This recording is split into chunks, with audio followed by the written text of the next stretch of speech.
Hello दोस्तों, आज हम बात करने जा रहे हैं डे शिफ्ट मूवी के बारे में। उम्मीद करती हूँ आप लोगों को इसके एक्सप्लेनेशन जरूर पसंद आएगी और पसंद आए तो प्लीज चैनल को सब्सक्राइब करना, वीडियो को लाइक करना, वीडियो को शेयर करना और वीडियो पे कमेंट्स करना बिल्कुल भी मत भूलिएगा। दोस्तों, मूवी की स्टार्टिंग में हमें बर्ड नाम के एक आदमी को दिखाया जाता है जो पूल साफ करने का काम किया करता था। लेकिन इस दौरान जब वो पूल साफ कर रहा होता है तभी ओनर के वहाँ से जाने के बाद वो एक सीक्रेट किट से अपने हथियार निकाल लेता है और घर के दरवाजे का लॉक तोड़कर अंदर पहुँचता है। तो उसे एक बूढ़ी औरत देख लेती है जिसे वो गन से शूट कर देता है, लेकिन इसके बावजूद वो लेडी उठकर खड़ी हो जाती है, जो कि इस दौरान बहुत ही ज्यादा खतरनाक दिखाई दे रही थी। यहाँ पर हमें पता चलता है कि वो लेडी एक वैम्पायर है, इसलिए बर्ड उसे मारने के मकसद से ही उसके घर में घुसा था, क्योंकि वो एक सीक्रेट वैम्पायर हंटर था। हालांकि इस दौरान वो वैम्पायर बर्ड को बहुत ही बुरी तरह से मार रही होती है, लेकिन बहुत ही बहादुरी से उसका सामना करने के बाद बर्ड उसका गला काट कर धड़ से अलग कर देता है। हालांकि उसी दौरान वहाँ पर एक और वैम्पायर आ जाता है, लेकिन इससे पहले कि वो बर्ड पर अटैक कर पाता, बर्ड की लगाई हुई सिल्वर की वायर से उसका गला कटकर अलग हो जाता है,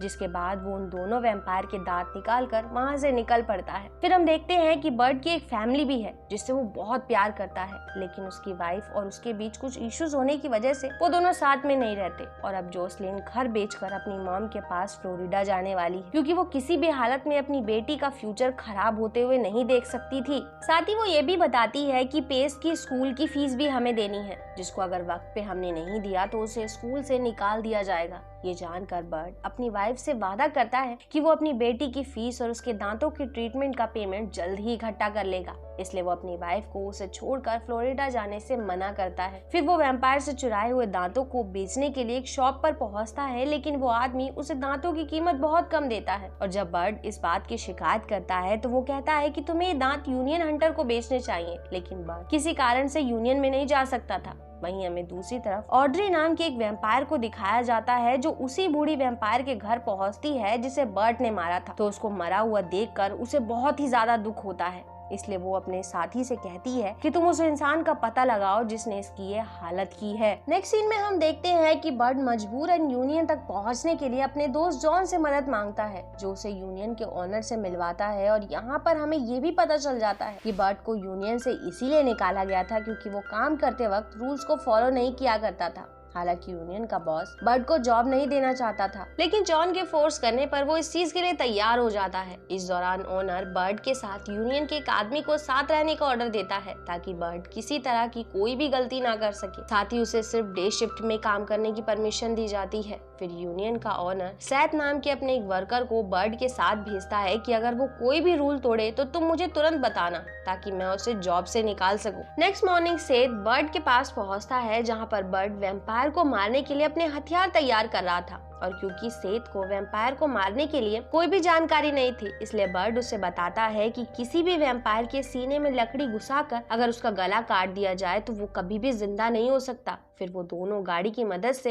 हंट करने के लिए वहाँ से निकल पड़ते हैं, जहाँ पहुँचने पर बर्ड सेथ को गाड़ी में ही बैठने के लिए कहकर खुद अकेले ही वैम्पायर्स का शिकार करने के लिए निकल पड़ता है। दूसरी तरफ हमें दिखाया जाता है कि जिस शॉपकीपर के पास बर्ड दांत बेचने के लिए गया था, वहाँ पर ऑड्री पहुँच जाती है, जो शॉपकीपर को जख्मी करके उसे बर्ड के बारे में जानने की कोशिश करती है, लेकिन उसके कुछ भी ना बताने पर वो उसे बेरहमी से मार देती है। जिसके बाद बर्ड को दिखाया जाता है जो वैम्पायर्स पर अटैक कर देता है। वहीं सेथ के पास भी ऑनर कॉल करके उसे जबरदस्ती अंदर जाने के लिए कहता है ताकि उसे बर्ड के नियम तोड़ने के बारे में पता चल सके, लेकिन जब वो अंदर पहुंचता है तो देखता है कि एक वैम्पायर बर्ड को पकड़कर उसे काटने की कोशिश कर रहा है, जिससे वो बर्ड को उसकी शॉटगन दे देता है और फिर उन दोनों की ही जान बच जाती है। हालांकि ये सब कुछ देखकर सेथ की हालत बहुत ही ज्यादा खराब हो जाती है। फिर जब बर्ड अपने घर जा रहा होता है तो उसे अपनी नई पड़ोसन हैदर मिलती है। अगली सुबह बर्ड फिर से सेथ के साथ निकलता है तो वो दोनों उसी शॉपकीपर के पास पहुंचते हैं जो वैम्पायर के दांत खरीदता था, लेकिन वहाँ पर उस आदमी के दांतों को निकाल कर बर्ड का नाम लिखा गया था, जिसे देखकर वो समझ जाता है कि वो एक बहुत ही बड़ी मुश्किल में फंस चुका है। हालांकि ये देखकर सैथ इस बारे में यूनियन को बताने की कोशिश करता है, लेकिन बर्ड उसे ऐसा करने से रोक लेता है और बताता है कि यूनियन हमारी हंटिंग को रोक देगा, जिससे मैं पैसों का इंतजाम नहीं कर पाऊंगा और मेरी फैमिली मुझसे दूर हो जाएगी। ये सुनकर सैथ उसकी बात मान जाता है। फिर जब वो लोग शिकार के लिए निकलते हैं तो उन्हें नजारियन ब्रदर्स मिलते हैं जो वहाँ पर हंट करने के लिए आए थे, इसलिए बर्ड उनके साथ मिलकर हंटिंग करने का फैसला करता है। इस दौरान हम देखते हैं कि नजारियन ब्रदर्स हंटिंग में बहुत ही अच्छे हैं और वह वैम्पायर्स को चुन चुन चुनकर मारते हैं। हालांकि इस दौरान बर्ड वैम्पायर्स का सामना कर रहा होता है, लेकिन तभी एक वैम्पायर उस पर अटैक कर देती है, जिससे सेथ शूट करके मारने की कोशिश तो करता है, लेकिन इससे पहले कि वो ऐसा कर पाता उस पर भी एक वैम्पायर अटैक कर देती है। इधर नजारिन ब्रदर्स बहुत ही बेरहमी से वैम्पायर्स को मार रहे होते हैं। तभी उन्हें सेथ की चीख सुनाई देती है, जिससे वो सेथ पर भी अटैक कर रही वैम्पायर को बहुत ही बुरी तरह से मार देते हैं। तभी बर्ड भी बाकी बचे हुए वैम्पायर्स को मारकर सेथ के साथ वहां से निकल पड़ता है। नेक्स्ट सीन में हम देखते हैं कि बर्ड अपनी बेटी पैस को उसकी दोस्त की बर्थडे पार्टी में ले जाता है। तभी उसके पास ऑड्री का फोन कॉल आता है, जो उसकी बेटी और वाइफ को मारने की धमकी देती है, क्योंकि जिस बूढ़े वैम्पायर को बर्ड ने मारा वो कोई और नहीं बल्कि ऑड्री की बेटी थी, जिसे उसने ढूंढकर जब वैम्पायर बनाया तब तक वो बूढ़ी हो चुकी थी। जिसके बाद बर्ड अपने आसपास वैम्पायर को देखकर अपनी बेटी को वहां से लेकर निकल पड़ता है,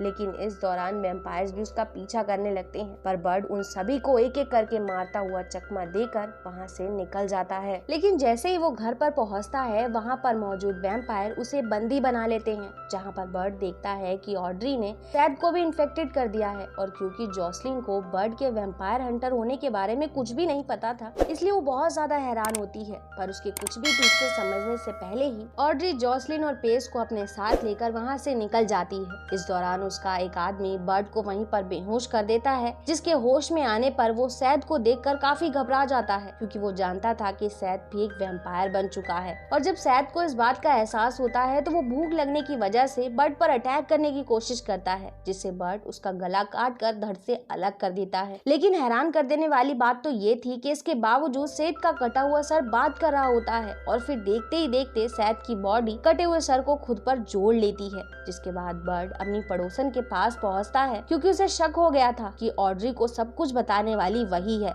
लेकिन हैदर उसे बताती है कि ऑड्री ने मुझे जबरदस्ती वैम्पायर बनाया है और वो तुमसे बदला लेना चाहती है, इसलिए उसने तुम्हारी फैमिली को बंदी बना लिया है क्योंकि तुमने उसकी बेटी को मारा है। उसी समय वहाँ पर सेथ आ जाता है, जिसका सर फिर से धड़ से अलग हो जाता है, क्योंकि उसकी हीलिंग पावर बहुत ही ज्यादा कमजोर थी। इसलिए हैदर उसे ब्लड पिलाती है, जिससे उसकी गर्दन पूरी तरह से ठीक हो सके। जिसके बाद हैदर बर्ड को उस जगह पर ले जाने के लिए तैयार हो जाती है जहाँ ऑड्री अपने साथियों के साथ छुपी हुई है। इस दौरान सेथ भी उनका साथ देने का फैसला करता है। फिर वो वहाँ पर पहुँचने के बाद वहाँ मौजूद सभी लोगों को एक एक करके बुरी तरह से मारने लगते हैं, पर तभी उनकी गोलियां खत्म हो जाती है, जिससे वो चारों तरफ से घिर जाते हैं। लेकिन उसी समय उनकी जान बचाने के लिए वहां पर जॉन मशीन गन लेकर आ जाता है, जिससे वो बाकी लोगों पर अटैक करके उन तीनों को बचा लेता है। इस दौरान हमें पता चलता है कि उसे बुलाने वाला कोई और नहीं बल्कि सेथ ही है। जिसके बाद जॉन और बर्ड आगे बढ़ने लगते हैं, जबकि हैदर और सेथ दूसरे रास्ते से आगे जाने का फैसला करते हैं। वहीं हम देखते हैं कि बर्ड और जॉन ऐसी जगह पर पहुंचते हैं जहां पर वैम्पायर के लिए सनस्क्रीन बनाई जा रही थी, जिसे लगाने के बाद वो लोग धूप में भी बाहर निकल सके। फिर वहां पर भी जॉन मशीन गन लेके उन लोगों की जान ले लेता है। इसके बाद वो लोग एक गुफा से होते हुए आगे बढ़ते हैं तो बहुत सारे वैम्पायर्स उन्हें घेर लेते हैं, जिसके चलते उनका सामना करते हुए जॉन भी इन्फेक्टेड हो जाता है। इसलिए वो बर्ड को वहाँ से भेजकर खुद को वैम्पायर्स के साथ ही बंद कर लेता है। हालांकि वो उनका सामना करने की भी कोशिश करता है, लेकिन उसकी गोलियां खत्म होने की वजह से वो अपने बॉडी पर लगाए हुए डिवाइस को ऑन कर देता है, जिससे सारे वैम्पायर्स मारे जाते हैं। इधर बर्ड जब आगे बढ़ता है तो उस पर ऑड्री का पार्टनर अटैक कर देता है, लेकिन तभी वहाँ पर हैदर और सेथ पहुंच जाते हैं, जो बर्ड को वहाँ से जाने के लिए कहकर खुद उस वैम्पायर का सामना करने का फैसला करते हैं। इधर जब ऑड्री जॉसलिन को बुरी तरह से पीट रही होती है, तभी वहाँ पर बर्ड पहुंचकर उसे रोकने की कोशिश करता है, तो वो उस पर भी अटैक कर देती है और उसकी गर्दन पर काटने ही वाली होती है। लेकिन उसके ऐसा करने से पहले ही जॉसलिन एक लकड़ी से ऑड्री पर हमला कर देती है, लेकिन हम देखते हैं कि उसे इस चीज का कोई भी असर नहीं हो रहा होता है। वहीं दूसरी तरफ हमें झलक दिखाई जाती है कि हैदर और सेथ दोनों मिलकर भी ऑड्री के पार्टनर का सामना नहीं कर पा रहे होते हैं, इसलिए वो उसके दोनों हाथों को खींचकर उसकी बॉडी से अलग कर देते हैं। दूसरी तरफ बर्ड ऑड्री को मारने के लिए उस पर सिल्वर की बुलेट से अटैक करता है, लेकिन उसे उस बुलेट से भी कोई असर नहीं होता है। उसी समय वो बर्ड पर अटैक करने की कोशिश करती है, लेकिन हम देखते हैं कि बर्ड ने यहाँ पर भी वो सिल्वर वायर लगाई हुई थी, जिससे ऑड्री का गला कटकर अलग हो जाता है और वो पूरी तरह से मारी जाती है। फिर वो सभी सही सलामत वहाँ से निकल जाते हैं। तभी वहाँ पर यूनियन का ऑनर आ जाता है, जो बर्ड और सेथ दोनों पर ही बहुत ज्यादा गुस्सा होता है, लेकिन इस दौरान सेथ रूल्स को लेकर उसे पूरी तरह से झूठा साबित कर देता है, इसलिए मजबूरन वो बिना कुछ बोले वहाँ से चला जाता है। नेक्स्ट सीन में हमें दिखाया जाता है कि जॉन अभी भी जिंदा और बिल्कुल सही सलामत है।